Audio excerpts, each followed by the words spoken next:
आज हम लोग ज्योमेट्रिकल फिगर एमसीक्यू क्वेश्चन करेंगे। आपने पिछले सप्ताह में ज्योमेट्रिकल फिगर के बारे में पढ़ा, जानकारी प्राप्त किया हर एक पॉइंट से किया। तो आज उन्हीं से रिलेटेड इंजीनियरिंग ड्राइंग में आज हम एमसीक्यू क्वेश्चन से संबंधित कुछ एमसीक्यू क्वेश्चन करेंगे।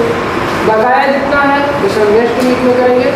अभी हम सबसे पहले क्वेश्चन नंबर 1 से चलते हैं और एक एक क्वेश्चन का डेफिनेशन सही उसका आंसर ठीक है करते हुए चलेंगे।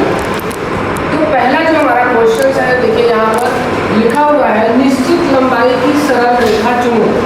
अगर ऑप्शन में आपसे आ जाता है तो इससे आप कैसे जो है करेक्ट आंसर चूज करेंगे। तो पहला ऑप्शन देखिए हमारा है, देखिए ऑप्शन ए में है एक सरल रेखा है, फिर क्या है एक पैरेलल लाइन जैसा दिख रहा है, तो उसके बाद एक कर्व रेखा दिख रहा है और एक जो है रेखा है जो एक्स और वाई दिख रहा है। तो कह रहा है कि निश्चित लंबाई, निश्चित मतलब कांस्टेंट जो है एक हमारी एक निश्चित दूरी होनी चाहिए, उसमें से कौन सा होगा। तो देखिए जो हमारी ये वाली है जो है आपका क्या है, ये सरल रेखा, मगर इसकी कोई लंबाई नहीं दिख रही है। ये दाहिने साइड भी बहुत ज़्यादा जा सकती है अनंत दूरी तक और बाएं साइड भी जा सकती है, इसकी कोई लंबाई निश्चित नहीं है। बी में देख रहे हैं अगर पैरेलल लाइन दिख रहा है, इस पैरेलल लाइन का भी कोई लंबाई नहीं दिख रही है निश्चित, क्योंकि इस लाइन को अगर हम आगे बढ़ाते हैं चाहे जितना बढ़ाएं इसका कोई लंबाई निश्चित नहीं है। कर्व लाइन की बात करते हैं तो कर्व लाइन हमारा देखिए इधर है, इधर भी मूव कर सकता है, इधर भी मूव कर सकता है, इसकी भी कोई लंबाई निश्चित नहीं है। अब बात करते हैं ऑप्शन नंबर डी की, तो देखो एक्स और वाई एक निश्चित दे दिया दूरी, एक्स और वाई एक निश्चित दूरी है, इससे ज़्यादा हम दूरी नहीं खींच सकते हैं। ठीक है, एक कांस्टेंट दूरी ये बता दिया कि एक्स और वाई का दूरी इतना ही है, यानी हमारी जो निश्चित लंबाई होगी कौन सी होगी, option number D correct answer होगा। ठीक है, ओके किस करो सब लोग। क्वेश्चन नंबर 2 में चलते हैं। दो बिंदुओं के बीच कम से कम दूरी को कौन सी सरल रेखा दर्शाती है। कह रहा है कि वह कौन सी रेखा है जिसमें कम से कम दूरी यानी सबसे न्यूनतम दूरी को दर्शाता है, वो कौन सी रेखा होती है। आप सभी को मैंने बताया है कि वो सरल रेखा होती है जिसे हम स्ट्रेट लाइन के नाम से जानते हैं। तो देखिए ऑप्शन ए में है सरल रेखा, बी में है वक्र रेखा, सी में है झुकी हुई रेखा और डी में है समांतर रेखा। तो आपने देखा सरल रेखा का कि दो बिंदुओं को मिलाने पर वह न्यूनतम दूरी, ठीक है, उसे हम क्या कहते हैं, एक सरल रेखा कहते हैं। ठीक है, यानी दो बिंदुओं को मिलाने पर वह न्यूनतम दूरी जो प्राप्त होती है उसे हम क्या कहते हैं, सरल रेखा कहते हैं। ठीक है, तो ये हमारा ऑप्शन नंबर ए हमारा क्या होगा, करेक्ट आंसर हो जाएगा। क्वेश्चन नंबर 3 में चलते हैं। एक गमन करता बिंदु अपनी दिशा बदलता रहता है, इस प्रकार बनी रेखा का नाम बताओ। कह रहा है कि एक पॉइंट से एक बिंदु है, वो अपनी दिशा को क्या कर रहा है, बदल रहा है। ठीक है, गमन कर रहा है, गमन मतलब घूम रहा है, घूम रहा है तो अपनी दिशा को क्या कर रहा है, परिवर्तित कर रहा है, बदल रहा है। तो मान लेते हैं यहाँ एक एग्जाम्पल के तौर, मान लो ये पॉइंट्स है, इस पॉइंट जो है ये पॉइंट जितने हैं ये क्या कर रहा है, गमन कर रहा है, गमन कर रहा है, अपनी दिशा को क्या कर रहा है, बदल रहा है। इससे जो हमारी रेखा प्राप्त होगी, इससे जो रेखा बनेगी उस वो रेखा कौन सी होगी, वक्र रेखा। बताया था कई पॉइंट्स को अगर हम मिलाते हैं, कई बिंदुओं को मिलाते हैं, उससे बनी जो रेखा होती है क्या होती है, वक्र रेखा। तो यहाँ पर वही कह रहा है कि एक गमन करता बिंदु अपनी दिशा बदलते रहता है, इस प्रकार अपनी रेखा का नाम बताओ। तो ये देखो ये जो पॉइंट्स है अपनी दिशा को बदल रहा है, बार बार चेंज कर रहा है और इससे जो बनी रेखा होती है हमारी कौन सी रेखा कहलाती है, वक्र रेखा। यानी ऑप्शन नंबर सी हमारा क्या होगा, राइट आंसर होगा। ओके, 4 नंबर क्वेश्चन की बात करते हैं। स्थिर पानी की ऊपरी सतह के समांतर खींची गई रेखा कहलाती है। कह रहा है कोई स्थिर पानी है और उस स्थिर पानी के अगर कोई पैरेलल लाइन खींची जाती है, कोई समांतर रेखा खींची जाती है तो कौन सी रेखा होती है। ठीक है, तो हम आपको बताए हैं, यहाँ पर देखेंगे थोड़ा सा, जब भी किसी भी चीज़ का अगर हमें समांतर देखना होता है तो हम लोग क्या करते हैं, वाटर लेवल के समांतर करते हैं। इस वाटर लेवल के समांतर अगर कोई रेखा खींचते हैं तो हमारी क्या होती है, समांतर रेखा होती है। ठीक है, होरिजेंटल रेखा होती है। आप देखे होंगे कि जैसे ये मकान बन रहा है तो मकान में होता क्या है, दीवार में ईंटें राइट साइड और लेफ्ट साइड दोनों साइड जोड़ दी जाती है, उतना ही बराबर जब हम चेक करते हैं कि देखते हैं कि हमारा ये जो मकान है दोनों साइड से बराबर है कि नहीं, तो आप देखें कि जो मिस्त्री होता है, कारीगर होता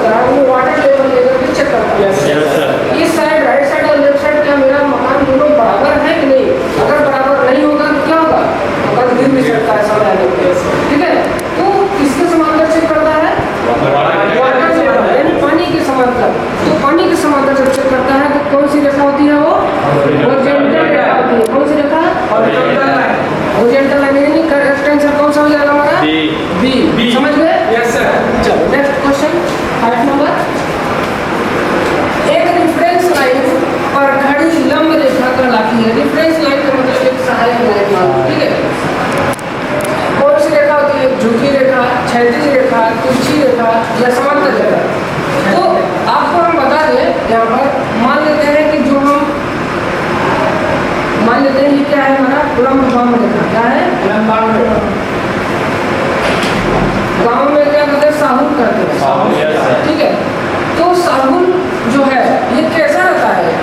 सीधा रहता है ना। क्या चेक करता है? 90 चेक करता है। अगर हम ये दीवार को चेक कर रहा होगा तो कैसे चेक करेंगे? लंब वाम से। इसके पैरेलल अगर कोई लाइन खींची गई है तो कौन सी रेखा कहलाएगी? ये वर्टिकल लाइन है, परपेंडिकुलर लाइन है। कैसी लाइन है? परपेंडिकुलर लाइन, लंब रेखा है ये, ठीक है। और जब हम किसी लंब वाम के समांतर कोई रेखा ड्रॉ करते हैं या खींचते हैं तो वो रेखा कैसी होती है? Vertical line. भाई जब हम इस कोने को चेक करेंगे, इस दीवार को चेक करेंगे तो कैसा चेक करेंगे? वो वर्टिकल चेक करेंगे कि हॉरिजॉन्टल चेक करेंगे? तो फिर हॉरिजॉन्टल इंक्लाइंड का काम आता है, ठीक है। तो कैसी होगी हमारी? वर्टिकल लाइन होगी। देखिए ऑप्शन है इसमें, झुकी रेखा, क्षैतिज रेखा, तिरछी रेखा और समांतर रेखा। कैसे होगी? क्षैतिज रेखा इसमें एक होगी लंब रेखा, ठीक है। यहाँ पर होगा लंब रेखा ऑप्शन बी, ओके। तो ऑप्शन कौन सा हो जाएगा हमारा? डी होगा। कौन सा होगा? डी हमारा करेक्ट आंसर होगा, यानी लंब रेखा होगा, ठीक है। गलत से लिखा गया था, ठीक कर लो सब लोग। 6 नंबर क्वेश्चन हमारा क्या कह रहा है? देखो जरा, एक सरल रेखा जो ना वर्टिकल है ना ही हॉरिजॉन्टल है, उस लाइन को क्या कहते हैं? कह रहा है कि एक ऐसी रेखा है जिसका ना तो वर्टिकल लाइन है और ना हॉरिजॉन्टल लाइन है। वर्टिकल मतलब ना लंब रेखा है और ना ही हॉरिजॉन्टल यानी क्षैतिज रेखा। तो कौन सी रेखा हो सकती है? वह रेखा तिरछी रेखा हो सकती है। भाई न तो हमारा क्षैतिज रेखा है न हमारी वर्टिकल लाइन है, तो तीसरा ऑप्शन में क्या आ सकता है? झुकी हुई रेखा हो सकती है, इंक्लाइंड रेखा, ठीक है। कौन सी रेखा? इंक्लाइंड यानी तिरछी रेखा हो सकती है। जब ना तो हॉरिजॉन्टल है ना तो वर्टिकल है तो हो क्या सकता है? झुकी रेखा। झुकी रेखा यानी ऑप्शन में देखते हैं सी। झुकी रेखा को इंग्लिश में कहते हैं इंक्लाइंड रेखा। क्या कहते हैं? इंक्लाइंड लाइन कहते हैं, यानी ऑप्शन नंबर सी हमारा क्या होगा? करेक्ट आंसर होगा, ओके। नेक्स्ट क्वेश्चन की बात करते हैं 7 नंबर। एक सरल रेखा है, मैंने अभी आपको बताया इस क्वेश्चन में कि दो बिंदुओं को मिलाने पर वह उपयोग होगी तो प्राप्त प्रतिशत क्या कहते हैं? सरल रेखा कहते हैं। तो चलिए ऑप्शन में देखते हैं। क्षैतिज रेखा, दो बिंदुओं के बीच की दूरी या दो बिंदुओं के बीच कम से कम दूरी, और दी है इनमें से सभी। तो हमारा जो ऑप्शन होगा करेक्ट आंसर हो जाएगा, दो बिंदुओं के बीच कम से कम दूरी, ओके। सबको समझ में आ रहा है? ठीक है। नेक्स्ट क्वेश्चन देखो यहाँ पर 8 नंबर क्वेश्चन क्या है? अंश एक कोण की इकाई है। जो हमारा अंश है, जो डिग्री है, वो कह रहा है कि एक एंगल की इकाई है, कितना होता है? ऑप्शन में देखो 1/90 डिग्री, 1/180 डिग्री, 1/360 डिग्री और 1/364 डिग्री। तो कौन सा ऑप्शन होगा कि जो है हमारा सही आंसर होगा? बताओ। 1/360। 1/360 क्यों हुआ? ये क्यों नहीं हुआ? ये क्यों नहीं हुआ? ये क्यों नहीं हुआ? 1/90 ये हमारा जो सर्कल दिख रहा है 90 डिग्री का होता नहीं है। ये भी करेक्ट, एक गलत आंसर हो गया। 180 डिग्री का तो सर्कल होता नहीं है, 364 डिग्री का तो सर्कल होता नहीं है।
अधिक कोण मतलब इंग्लिश में कहते हैं ऑब्ट्यूस एंगल। क्या कहते हैं? ऑब्ट्यूस एंगल को कहते हैं अधिक कोण। ठीक है, अधिक कोण का डिफिनेशन अभी अभी जो है ये देखो, अभी रिफ्लेक्स एंगल का जाना। अधिक कोण का क्या होता है? जो 90 डिग्री से अधिक 180 डिग्री से वो कौन सा कोण कहलाता है? अधिक कोण यानी ऑब्ट्यूस एंगल। तो देखो ऑप्शन क्या है?